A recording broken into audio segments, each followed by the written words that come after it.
Uma ópera sobre o que esperar de um herói tão esperado. Hoje nós vamos conversar sobre Siegfried, o terceiro drama musical da tetralogia do Anel dos Nibelungos de Richard Wagner.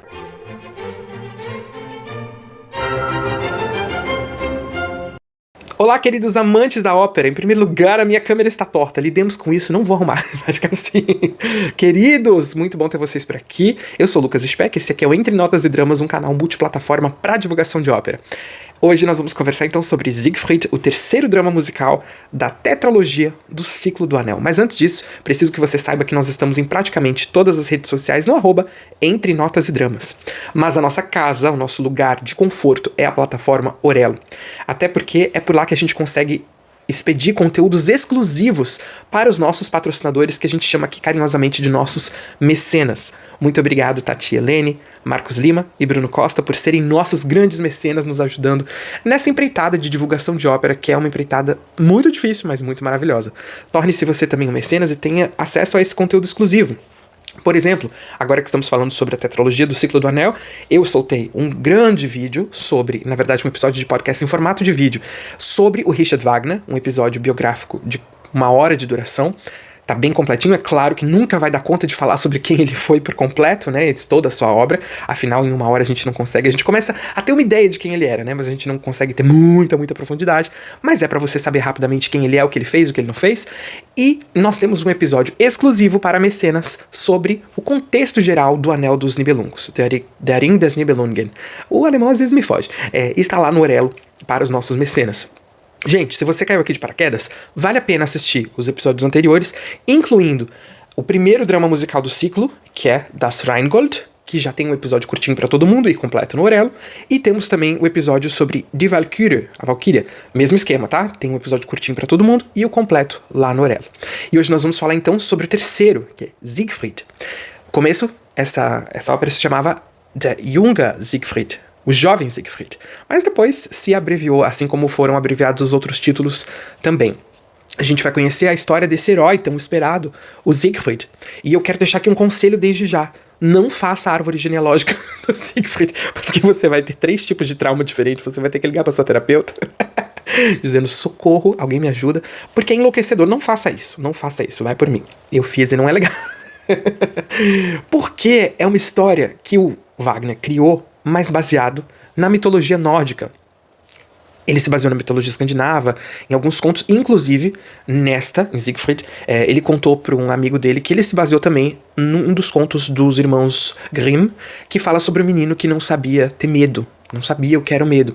Então são temas bastante complexos que são retratados aqui pelo Wagner. E ele retrata de uma forma a misturar esses elementos mitológicos com coisas que ele cria, mas às vezes fundindo personagens, às vezes trazendo personagens da vida real, como por exemplo a Brunhilde, que a gente imagina que tenha sido inspirada nessa rainha merovingia. Meu Deus, meu português está indo embora. Essa rainha merovingia chamada Brunhilda. E aqui então nós temos a história do Siegfried, que na mitologia é Sigurd. Nós terminamos o vídeo de As Valquírias falando que Brunhilde tinha sido punida pelo seu pai Wotan, que na mitologia é Odin, né?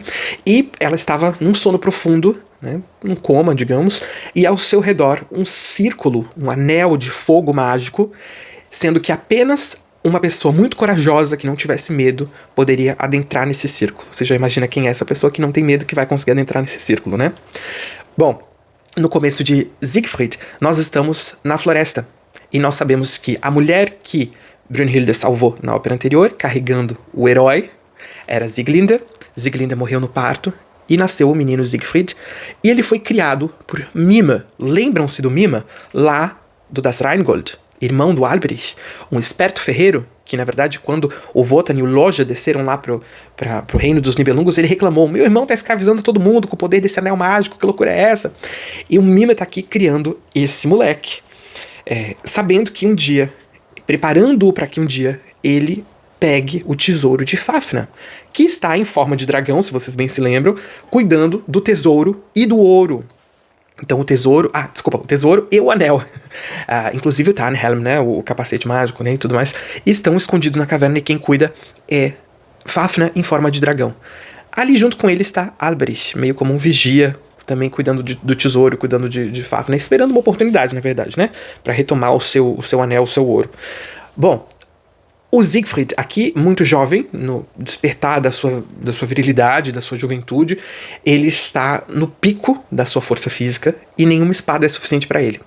Junto com ele, junto com esse bebezinho, lembram-se que Brunhilde, quer dizer, junto com Sieglinde ainda, né, com a sua mãe, lembra que a Brunhilde guardou os fragmentos da espada de Sigmund?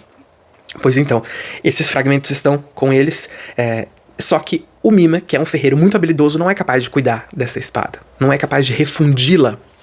Até que chega um andarilho, que sabemos que é Wotan disfarçado, e o Mima, muito astuto, mas amedrontado, ele faz uma série de perguntas para esse andarilho para ver se esse cara procedia, e fez perguntas banais, e o andarilho, claro, um deus, né, Wotan, sabia responder todas as questões. E aí o Wotan disse: agora é minha vez, eu te faço as perguntas e você que tem que me responder, senão eu vou tomar a sua cabeça.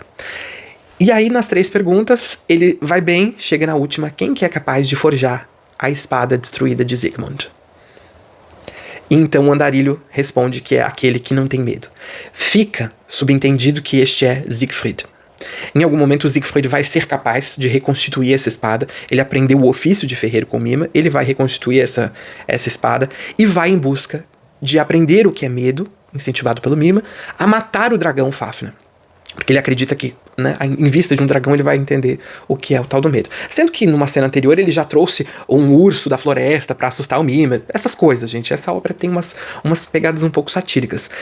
Então isso acontece, o Mima faz um tipo de veneno, uma poção, para que depois, assim que o Siegfried mate o Fafnir, ele dê essa poção para o Siegfried e fique com todo o ouro, com todo o anel. Os dois saem em direção à floresta, e chegando no momento que eles estão indo em direção à caverna do dragão, a gente vê uma cena com o Wotan chegando e encontrando Alberich na espreita da caverna.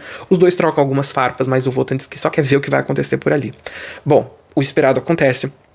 O Siegfried mata o Fafnir, só que um passarinho mágico que está cantando no seu ouvido e ele não consegue entender o que é. Depois que ele mata esse dragão, ele lambe o sangue do dragão, e lamber o sangue desse dragão lhe dá a sapiência, o conhecimento de entender a língua dos pássaros. De novo, não tenta entender agora, só vai. E aí esse pássaro diz: olha, cuida aí, porque esse anel é poderoso, fica com esse anel, tudo mais, fica de olho no Mima. E uma coisa que a gente não sabia, mas a gente vai saber, é que o Siegfried também tem a possibilidade de ler o pensamento da outra pessoa depois que ele matou o dragão e lambeu o seu sangue. Então, quando o Mima chega para oferecer a tal da bebida, o Siegfried ouve na sua cabeça o que está se passando pela mente de Mima, que ele quer o matar e quer ficar com ouro, e aí o Siegfried o mata deliciosamente. Deliciosamente porque o Wotan queria matá-lo antes, mas o Wotan não matou para deixar para ele, né? Nesse momento a gente ouve o Alberich, que é o irmão do Mima, rindo na floresta da morte do seu irmão. É uma gente muito boa, boníssima.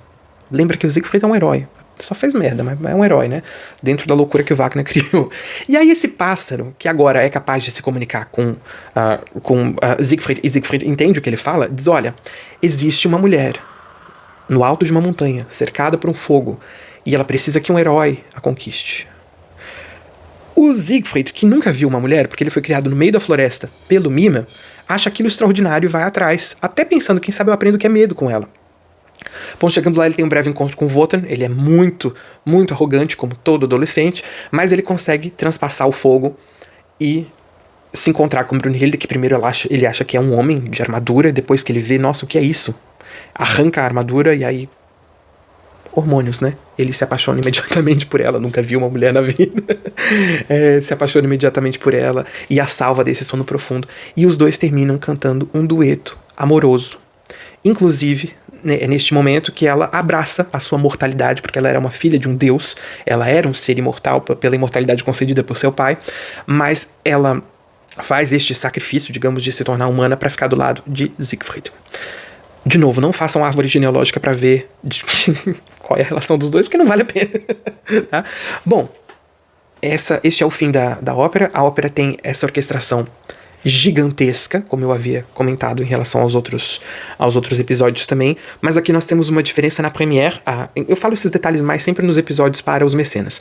Essa ópera, ela foi a primeira do ciclo que foi apresentada já com o ciclo completo. Isso porque Das Rheingold e Die Walküre foram apresentadas antes de ter o ciclo completo em Bayreuth, porque o rei Ludwig, que era apaixonado pelo Wagner, pela música do Wagner, tinha os direitos, ele estava muito ansioso, ele queria ver esse semiciclo das Rheingold e de Valkyrie, e como ele tinha os direitos, o Wagner não podia fazer muita coisa, houve uma estreia em Munique dessas duas óperas. Mas depois, alguns anos depois, em Bayreuth, houve então a grande estreia do ciclo como um todo, como a gente conhece hoje, e Siegfried e o Crepúsculo dos Deuses foram exibidos pela primeira vez aqui, como o Wagner tinha sonhado, numa produção que tinha total controle do Wagner. Eu repito que o meu trabalho com vocês aqui, neste momento, é muito enciclopédico. Eu quero que vocês conheçam os títulos, conheçam os compositores, saibam do que se trata, e eu não tenho todos os interesses de ainda fazer uma superinterpretação, até porque são tantos assuntos e tantas abordagens que a gente poderia usar para interpretar essas óperas, que realmente a coisa fica bastante complicada. Existe a linhagem junguiana, existe a linhagem freudiana, existe a linhagem moralista do Nietzsche. O Nietzsche dizia que essa era a música mais moral que ele conhecia. Como é possível com essas histórias todas, eu não faço ideia, mas especialmente nesse momento do fogo e do resgate do Siegfried resgatando Brunhilde, ele achava uma coisa extraordinária, e realmente a música é extraordinária. Eu acho ela uma ópera... Bom, ópera não, né? Porque o Wagner não gostava que chamasse de ópera, o drama musical. Eu acho um drama musical muito bem construído de forma musical. Eu acho ele tenebroso se a gente pensa na história, porque quem é esse herói e o que ele precisa fazer para ser entendido como um herói é bastante assustador, né? E toda essa música do Wagner sendo uma busca por esse poder inigualável e os malefícios ou as consequências do amor. É bastante assustador. Enfim, fica um questionamento se essa história seria uma fábula, já que temos um dragão falante, já que temos um passarinho que fala ou não, se seria um pequeno conto de fadas aqui dentro do Ciclo do Anel. E nisso se diferiria das outras óperas, dos outros dramas do ciclo, por ter essa coisa quase como na história do Bosque Encantado, no meio desse mar de sangue que é o Ciclo do Anel.